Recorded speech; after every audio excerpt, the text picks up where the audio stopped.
हरे कृष्णा। शेष जी आगे कहते हैं, मुने, तदंतर वह घोड़ा नीलांचल पर थोड़ी देर ठहर कर घास चरता हुआ आगे बढ़ गया। उसका वेग मन के समान तीव्र था। श्रेष्ठ वीर शत्रुघ्न, राजा लक्ष्मीनिधि, भयंकर वाहन वाले राजकुमार पुष्कल तथा राजा प्रतापग्रय, ये सभी उसकी रक्षा कर रहे थे। कई करोड़ वीरों से सुरक्षित यह यज्ञ संबंधी अश्व क्रमशः आगे बढ़ता हुआ राजा सुबाहु द्वारा परिपालित चक्रांक नगरी में जा पहुंचा। उस समय राजा का पुत्र दमन शिकार खेल रहा था। उसकी दृष्टि उस घोड़े पर पड़ी जो चंदन आदि से चर्चित और मस्तक में स्वर्णमय पत्र से शोभायमान था। राजकुमार दमन ने उस पत्र को बांचा। सुंदर अक्षरों में लिखा होने के कारण उसकी बड़ी शोभा हो रही थी। पत्र का अभिप्राय जानकर वह बोला, अहो, भूमंडल पर मेरे पिताजी के जीते जी ये इतना बड़ा अहंकार कैसा। जिसने ये घमंड दिखाया है उसे मेरे धनुष से छूटे हुए बाण इस उद्दंडता का फल चखाएंगे। आज मेरे तीखे बाण शत्रुघ्न के समस्त शरीर को घायल करके उसे लहूलुहान कर देंगे, जिससे वे फूले हुए पलाश की भांति दिखाई देंगे। आज सभी श्रेष्ठ योद्धा मेरी भुजाओं का महान बल देखेंगे। मैं अपने धनुष दंड से करोड़ों बाणों की वर्षा करूंगा। राजकुमार दमन ने ऐसा कहकर घोड़े को तो अपने पास पकड़ लिया, नगर में भेज दिया और स्वयं हर्ष और उत्साह में भरकर सेनापति से कहा, महामते, शत्रुओं का सामना करने के लिए मेरी सेना तैयार कर दो। इस प्रकार सेना को सुसज्जित करके वह शीघ्र ही युद्ध क्षेत्र के सामने जा डट गया। उस समय उसका स्वरूप बड़ा उग्र दिखाई देता था। इसी बीच घोड़े के पीछे चलने वाले योद्धा भी वहां आ पहुंचे और अत्यंत व्याकुल होकर बारंबार एक दूसरे से पूछने लगे, महाराज, ये यज्ञ संबंधी अश्व जो भाल पत्र से चिन्हित था कहाँ चला गया। इतने में ही शत्रुओं को ताप देने वाला राजा प्रतापगार्य ने देखा कि सामने ही कोई सेना तैयार होकर खड़ी है, जो वीरोचित शब्दों का उच्चारण करती हुई गर्जना कर रही है। प्रतापगार्य ने सिपाहियों ने उनसे कहा, महाराज, जान पड़ता है यही राजा घोड़ा ले गया है, अन्यथा ये वीर अपने सैनिकों के साथ हमारे सामने क्यों खड़ा होता। यह सुनकर प्रतापग्रह ने अपना एक सेवक भेजा। उसने जाकर पूछा, महाराज, श्री रामचंद्र जी का अश्व कहाँ है, कौन लेकर गया है, क्यों लेकर गया है, क्या ये भगवान रामचंद्र जी को नहीं जानता। राजकुमार दमन बड़ा बलवान था। वह सेवक का ऐसा वचन सुनकर बोला, अरे, भाल पत्र आदि चिन्हों से अलंकृत उस यज्ञ संबंधी अश्व को मैं लेकर गया हूँ। उसकी सेवा में जो शूरवीर हों वो आए और मुझे जीत कर बलपूर्वक यहाँ से घोड़े को छुड़ा ले जाएं। राजकुमार का ये वचन सुनकर सेवक को बड़ा रोष हुआ, तथापि वह हंसता हुआ वहां से लौट गया और राजा के पास जाकर उसने दमन की कही हुई सारी बातें ज्यों की त्यों सुना दी। उसे सुनते ही महाबली प्रतापगर्य की आंखें क्रोध से लाल हो गईं और वे 4 घोड़ों से सुशोभित स्वर्णमय रथ पर सवार होकर बड़े बड़े वीरों को साथ लेकर राजकुमार से युद्ध करने के लिए चल दिए। उनकी सहायता में बहुत बड़ी सेना थी। आगे बढ़कर वे धनुष पर टंकार देने लगे। उस समय रोषपूर्ण नेत्रों वाले राजा प्रतापगर्य के पीछे पीछे बहुत से घुड़सवार और हाथी सवार भी गए। निकट जाकर प्रतापगर्य ने युद्ध के लिए उद्यत राजकुमार को संबोधित करके कहा, कुमार, तू तो अभी बालक है, क्या तूने ही हमारे श्रेष्ठ घोड़े को बांध रखा है। अरे, समस्त वीरोषणी जिनके चरणों की सेवा करते हैं उन महाराज श्री रामचंद्र जी को तू नहीं जानता क्या। दैत्यराज रावण भी जिनके अद्भुत प्रताप को नहीं सह सका, उन्हीं के घोड़े को ले जाकर तूने अपने नगर में पहुंचा दिया है। जान ले, मैं तेरे सामने आया हुआ काल हूँ, तेरा घोर शत्रु हूँ। छोकरे, तू अब तुरंत चला जा और घोड़े को छोड़ दे, फिर जाकर बालकों की भांति खेल कूद से जी बहला। दमन का हृदय बड़ा विशाल था। वह प्रतापगर्य की ऐसी बातें सुनकर मुस्कुराया और उनकी सेना को तिनके के समान समझता हुआ वह इस प्रकार बोला, महाराज, मैंने बलपूर्वक आपके घोड़े को बांधा है और अपने नगर में पहुंचा दिया है। अब जीते जी उसे लौटाया नहीं जा सकता। आप बड़े बलवान हैं तो युद्ध कीजिए। आपने जो ये कहा है कि तू अभी बालक है, इसीलिए जाकर खेल कूद में जी बहला, उसके लिए इतना ही कहना है कि अब आप युद्ध के मुहाने पर ही मेरा खेल देखिए। और इतना कहकर सुबाहु कुमार ने अपने धनुष पर प्रत्यंचा चढ़ाई और राजा प्रतापगर्य की छाती को लक्ष्य करके 100 बाणों का संधान किया। परंतु राजा प्रतापगर्य ने अपने हाथ की फुर्ती दिखाते हुए उन सभी बाणों को टुकड़े टुकड़े कर डाले। ये देखकर राजकुमार दमन को बड़ा क्रोध आया और वह बाणों की वर्षा करने लगा।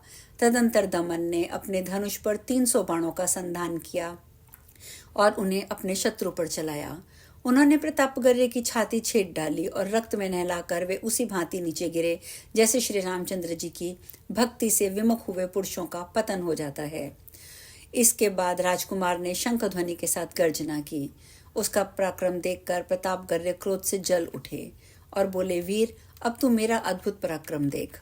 और यों कहकर उन्होंने तुरंत तीखे बाणों की बौछार आरंभ कर दी। वे बाण घोड़े और पैदल सबके ऊपर पड़ते दिखाई पड़ रहे थे। उस समय राजकुमार दमन ने प्रतापगर्य की बाण वर्षा को रोककर कहा, आर्य, यदि आप शूरवीर हैं तो मेरी एक ही मार सह लीजिए। मैं अभिमान पूर्वक प्रतिज्ञा करके एक बात कहता हूँ, उसे सुनिए।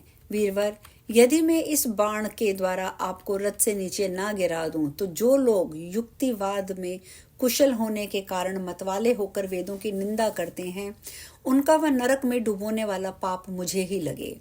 यह कहकर उसने काल के समान भयंकर आग की ज्वालाओं से व्याप्त और अत्यंत तीक्ष्ण बाण तरकश से निकालकर अपने धनुष पर चढ़ाया। वह काल अग्नि के समान देदीप्यमान हो रहा था।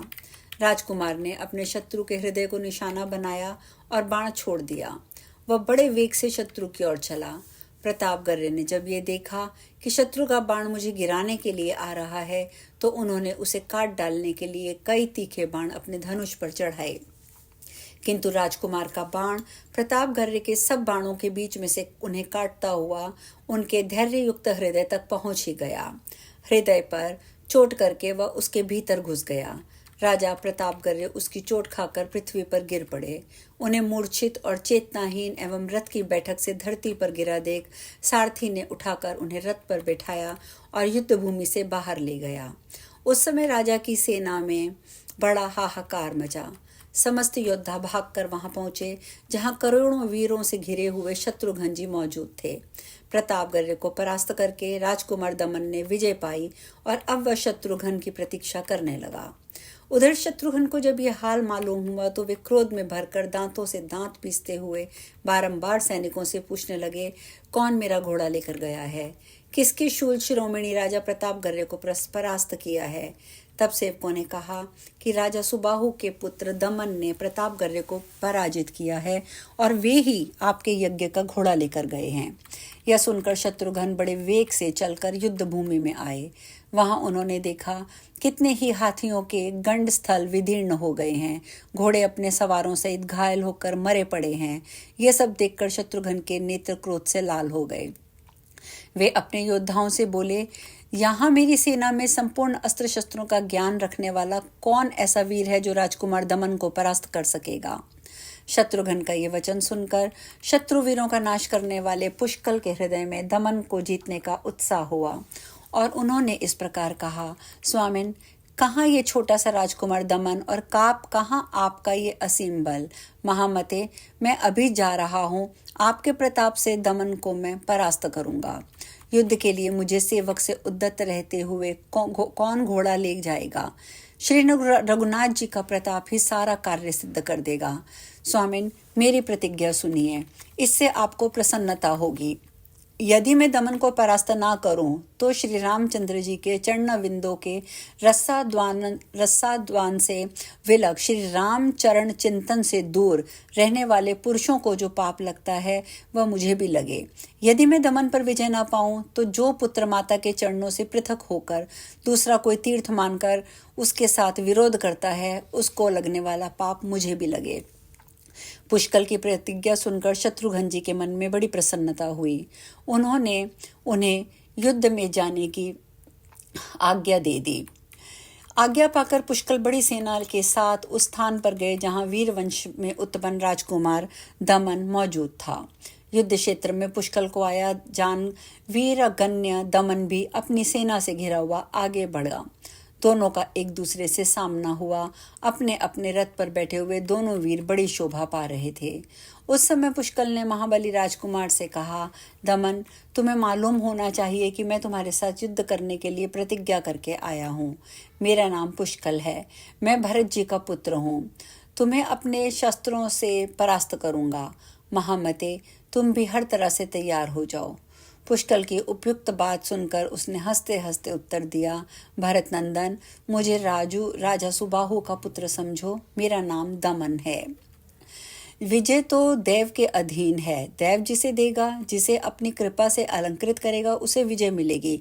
परंतु तुम युद्ध के मुहाने पर डटे रहकर मेरा पराक्रम अवश्य देखो।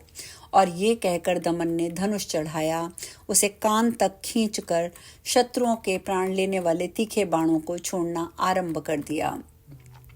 राजकुमार के चलाए हुए उन बाणों की चोट खाकर कितने ही मनुष्य, रथ, हाथी, घोड़े धरती पर लौटते दिखाई देने लगे। शत्रु वीरों का नाश करने वाले पुष्कल ने उसका वह पराक्रम देखा तथा आचमन करके एक बाण हाथ में लिया और उसे अग्निदेव के मंत्र से विधि पूर्वक अभिमंत्रित करके अपने धनुष पर रखा। तदंतर भली भांति खींचकर उसे शत्रुओं के ऊपर छोड़ दिया। धनुष के छूटते ही उस बाण से युद्ध के मुहाने में भयंकर आग लग गई। वह अपनी ज्वालाओं से आकाश को चपेटती हुई प्रलय अग्नि के समान प्रज्वलित हो उठी। फिर तो दमन की सेना रणभूमि में दग्ध होने लगी। उनके ऊपर त्रास छा गया और वह आग की लपटों से पीड़ित होकर भाग चली। राजकुमार दमन के छोड़े हुए सभी बाण अग्नि की ज्वालाओं से झुलसकर सब ओर से नष्ट हो गए थे। आज हम कथा में यहीं विश्राम लेंगे। शेष कल। हरे कृष्णा।